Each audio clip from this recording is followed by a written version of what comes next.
गौ माता को राष्ट्रमाता घोषित करे केंद्र सरकार, दिनेश शर्मा फलाहारी। प्रयागराज में विशाल गौ माता संसद का आयोजन किया गया। उसमें संपूर्ण भारतवर्ष से शंकराचार्य भगवान, महामंडलेश्वर पीठ के महंत, मथुरा से, वृंदावन से अनेकों साधु संत उपस्थित हुए।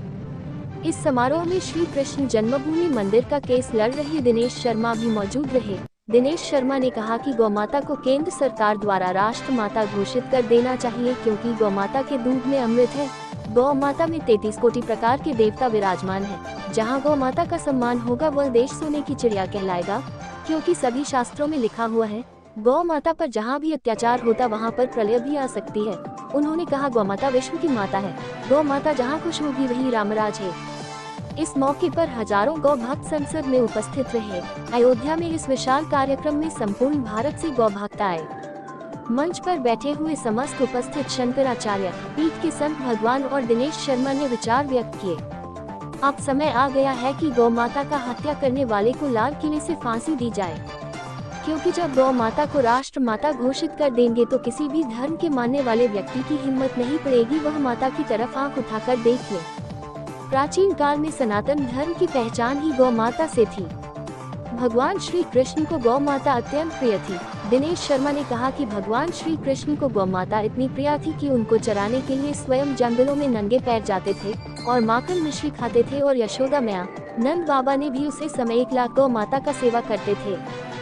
गौ माता का दूध पीने से शरीर की समस्त बीमारी नष्ट हो जाती है। दूध दही में अमृत होता है। जो व्यक्ति जानता है वह गौ माता के दूध का सेवन करता है, और जो नहीं जानता है वह अन्य प्रकार के दूध का सेवन करता है।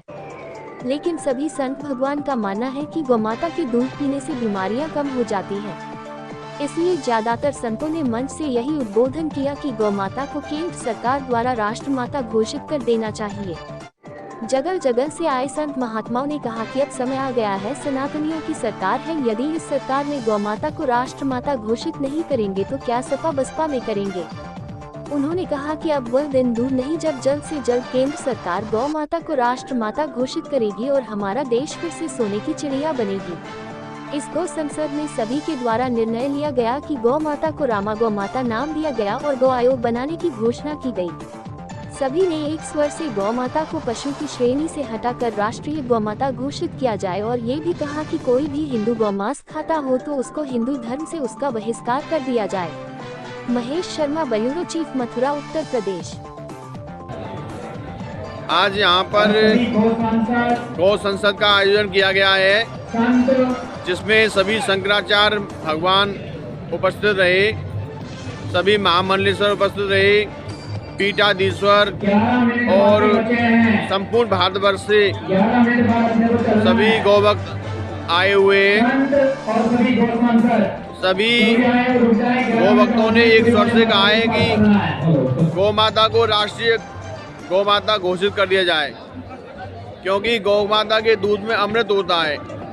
गौ माता में 33 कोटि प्रकार के देवता विराजमान होते हैं। जहाँ भी गौ माता सुरक्षित और सुखी है वही राम राज्य है। भगवान श्री कृष्ण गौ माता को अत्यंत प्रिय थे, और भगवान श्री कृष्ण भी गौ माता को बहुत स्नेह करते थे। गौ माता को चराने के लिए जंगलों में नंगे पैर जाते थे। यशोदा मैया और नंद बाबा के घर में लाखों गौवंश का सेवा होता था। जहाँ जहाँ गौ माता की सेवा होती है, जिस देश में गौ माता का लालन पालन होता है, उस देश की खाद्य सामग्री गोबर के खाद से शुद्ध प्राप्त होती है, और वह देश एक खुशहाल देश माना जाता है। यदि गौ माता की सेवा और संवर्धन निश्चित होगा तो वह देश सोने की चिड़िया होगा। यहाँ पर सभी पीठाधीश्वर और शंकराचार्य भगवान ने एक स्वर से यही कहा है कि आने वाले समय में गौ माता को राष्ट्रीय गौ माता घोषित कर देना चाहिए, क्योंकि विदेशी ताकतों की चाल है उनका षड्यंत्र है कि भारतवर्ष से गौवंश को समाप्त कर दिया जाए।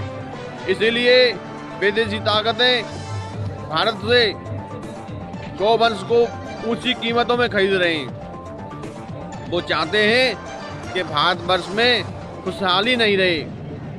जो विदेशी ताकतें हैं वो भारत को गौमाता के मांस बिक्री के द्वारा, गौमाता को भारत से खत्म करने के द्वारा भारत देश को बर्बाद करना चाहते हैं। सभी साधु संतों ने केंद्र सरकार से अपील की है कि जो व्यक्ति गौ मांस को खाता है उसका बहिष्कार किया जाए। गौ माता को हत्या करने वाले को फांसी की सजा सुनाई जाए। और सभी संतों ने सभी सनातन हिंदुओं से अपील की है, जो व्यक्ति गौ मांस खाता है उसको सनातन धर्म से बहिष्कार किया जाए।